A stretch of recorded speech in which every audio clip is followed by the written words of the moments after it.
Kuppam municipal chairman ఎన్నిక ఇవాళ ఎంతో రసవత్తరంగా జరుగుతుంది. మొత్తం 25 మంది కౌన్సిలర్లు ఉంటే ఇప్పుడు ఇందులో అంటే ఎన్నికలకు ముందు అంటే 19 మంది వైసీపీ తరఫున గెలవడం జరిగింది, 6 మాత్రమే టీడీపీ తరఫున గెలవడం జరిగింది. అయితే అప్పట్లో ఆ ఎన్నికల సందర్భంగా ఎన్నో ఇష్యూస్ జరిగాయని అనుకోండి.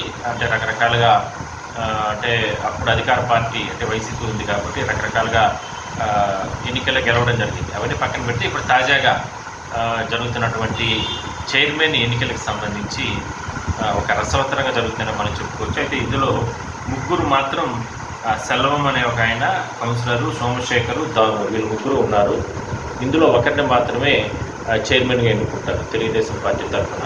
అయితే ఎట్టి పరిస్థితుల్లో కూడా ఇప్పటికే అంటే కొంతమంది అంటే కూటమి ప్రభుత్వ అధికారులకు వచ్చినాక అది కాకుండా అక్కడ చంద్రబాబు కుప్పాన్ని అభివృద్ధి చేయాలనే ఆలోచనతో పెద్ద ఎత్తున కొన్ని నిర్ణయాలు తీసుకుంటున్నారు కాబట్టి ఈ చైర్మన్ ఎన్నిక కూడా ఎంతో కీలకం కాబోతుంది. అందువల్లనే ఎట్టి పరిస్థితుల్లో కూడా తెలుగుదేశం పార్టీకి సంబంధించినటువంటి కౌన్సిలరే గెలిచే అవకాశాలు ఎక్కువగా ఉన్నాయి, వాళ్ళే కైవసం చేసుకుంటారు. అలా అయితేనే అక్కడ అభివృద్ధి కూడా జరుగుతుందనే ఆలోచనతో అక్కడ ప్లానింగ్స్ చేసుకోవడం జరిగింది. అయితే క్యాంపు రాజకీయాలు గత వారం నుంచి జరిగాయి.